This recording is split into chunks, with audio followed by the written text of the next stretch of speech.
Hello and welcome to Review the Light. This is a video overview of the new Nitecore HC50 headlamp. So the HC50 is Nitecore's first headlamp, I'm just excited to see how they do here. Nitecore has long been on the leading edge of technology in the flashlight realm, so it's good to see they're getting into the headlamp section here. Let's see what they've done with it. So the HC50, you can see has a symmetrical design with the emitter in the middle. It's meant to be kind of mounted on your head facing outward like this. I don't have the actual headlamp strap with my review sample, so hopefully I'll get a chance to take a look at that later. But it'll be mounted on your head kind of like this, pointing out away from you with the emitter in the middle there, which is what I prefer probably over a design that has the emitter to one side or the other. And just I prefer that centrally located beam source. It's got a Cree XML emitter and a smooth but shallow reflector, so it's more of a flood. It'll have a decent hotspot, but it's definitely more of a flood kind of light. And it's got two red emitters here on the side. You can see on the top it's got the Nitecore logo and the website. On the bottom, the HC50 model name and the warning that it's going to get hot. This does have Nitecore's thermal protection, so if it gets up over, I believe, 55 degrees Celsius, it's going to step down from whatever mode it's in, likely the turbo mode, so that it doesn't burn your head, which is great. So you can also see it's got some fins here on the head. That'll help with the heat dissipation. Every little bit helps. It increases the surface area so that it can move heat away from the emitter faster and into the air. Even more important on a headlamp than on most lights. The switch has got Nitecore's N on it. It's the rubber switch boot over a two-stage mechanical switch. The two-stage means you press it about halfway, that does one thing. If you press it all the way, that does another thing. You can see that's recessed and a kind of a raised edge there, so it can do a solid stand on either end, which is a nice feature if you just want to set the light down for a little while.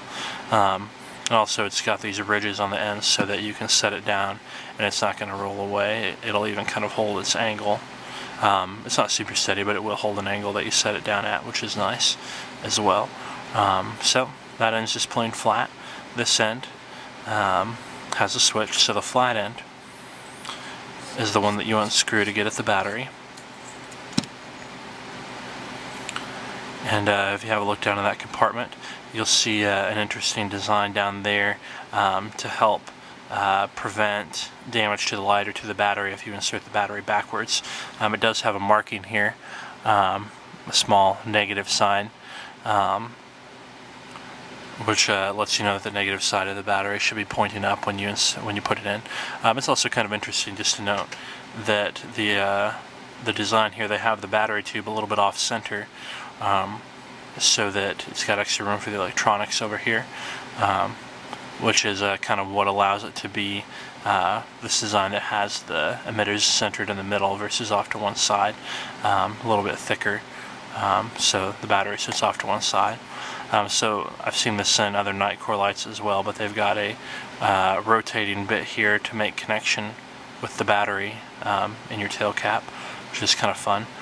It's got the spring there to make the actual connection, and then it's got this post that actually inserts into a hole in the light, which does take a little bit of practice to get used to. Once you get the hang of it, it comes pretty smoothly. But it's got that post to hold it in the correct position as you retighten the tail cap. You'll notice here, this is blinking now that I've put the battery back in. I'll start it over. This is the battery level indicator here on the end. So when you first insert the battery, I'm tightening the tail cap here to make that connection. It's starting to blink 1, 2, 3 times, and then a pause, and then 1, 2, 3, 4, 5, 6, 7, 8, 9 times. Oh, 10, looks like I miscounted. So I'm assuming that it was a 3 and then a 9, which would indicate that the battery is at 3.9 volts. So it's got a built-in voltage detector, which is a very nice feature. I really appreciate lights that have that, and it just looks really stylish having it underneath that semi-transparent cap there. And then again, when I turn on the light, you'll see, I'll show you that this lights up also. So we'll turn it on for the first time. I'm going to press the switch here. You turn it on with a full click. You can see it lights up green for about 2 seconds.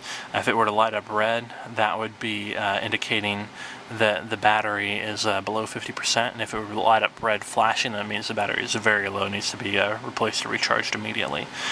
So let's come right on here, and as I said, it's a rather floody light. It does have a hotspot, but it's a very smooth transition out into a wide spill pattern. Obviously this looks pretty blue here on my camera, but in real life it's just a nice even white. Just my camera's white balance can't handle both it and the incandescent lighting here.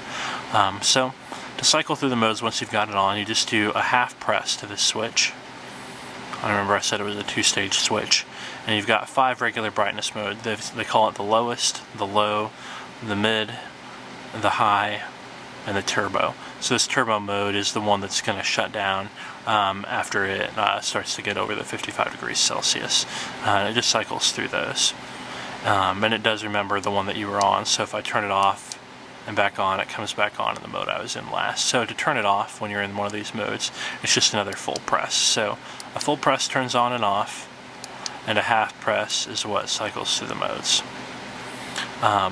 Once you have the light on in this regular white mode here, 2 quick full presses are going to activate the strobe mode. So this is just the regular strobe.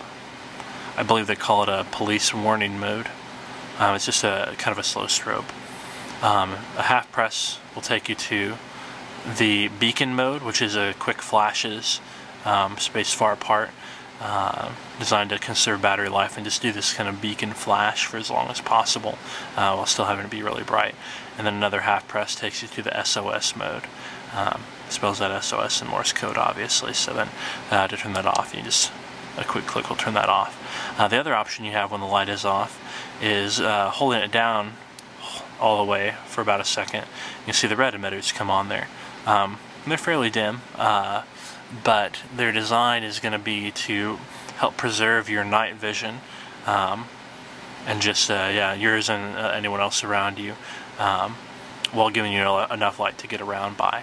So you can see they're both lit up there, and a half press will turn those back and forth between the slow strobe and the constant on. So they only have the 2 output modes, the constant on and the slow strobe. And I found this really good level for getting around the house in the dark without completely ruining your night vision. Obviously the lower the better for not ruining that, but I found this as a good balance of giving you enough light while still preserving your night vision. So then just another full press turns that back off. So to recap, turning on, we've got a full press. We've got the 5 regular brightness modes by half press there. Activating the strobe modes by 2 quick presses. Looks like I messed that up. You got the slow strobe, the beacon, the SOS, and the red, and the red strobe. And every time you first turn it on, it tells you if the battery is above or below 50%. And when you first insert the battery, it gives you that count of the battery voltage. So this has been a video overview of the Nitecore HC50 headlamp. Stick around for a minute and we'll take it outside. Welcome back to Review the Light. We've got the light outside now. This is the Nitecore HC50, the headlamp.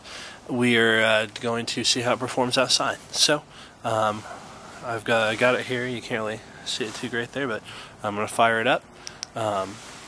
So here it is. It's got the multiple modes. We'll start with, here's the lowest. You can't really see much there. You can kind of tell that something's happening. It's easier to see in real life, obviously, but then that was lowest, and here's low, and then medium, high, and turbo. And you can see it's got a, I'll point at the ground here so you get a little more contrast. Pretty wide hotspot in the middle, good fade out into a very wide spill beam pattern there. You can see it covers a lot of area. This is a pretty good color rendering for what it looks like in real life. It's the tint is slightly warmer than just a pure white. Again, we'll cycle through those modes there. I'm just doing that by a half press on the switch.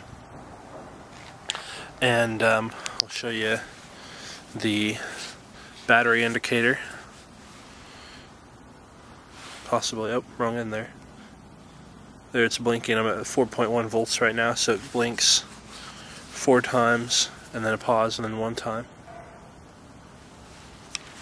I'll try and get it to do it again here. Just loosening the tail cap and retightening it. There we got 4 blinks, then 1 blink, so that means 4.1 volts. And then also, right after you turn it on, it shows that green light there for a couple seconds to let you know that the battery's good. If the battery were low, it'd be a red light right there. So, I've also got, I'm going to hold down on the switch for a couple seconds here to turn it on into the red mode. Now you can't see that really well far away, so I'll look at the ground in front of me here. You can see it's really dim. Again, it's human eyes can see this better than the camera, but the red mode is really dim. It's going to be great for preserving your night vision. I find it's excellent for walking around at night in areas without any other lighting. It's just enough so you can see the ground around you well, but it's not going to ruin your night vision, so it's really helpful. And then we've got the turn it back on here, and 2 full clicks close together are taking us into the solid flashing mode, the solid strobe mode. And then a half press when I'm here is taking me to the beacon mode. Just these quick flashes.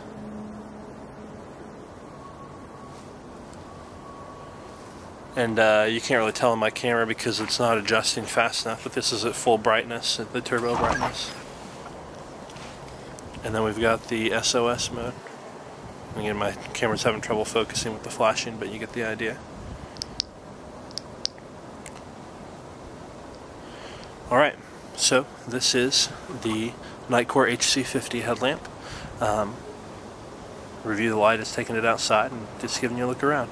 If you'd like to see the rest of the review, all of the text, the data, the beam shots, runtime graphs, spectrum graphs, all that great stuff, go ahead and check out the link in the description below. Thanks.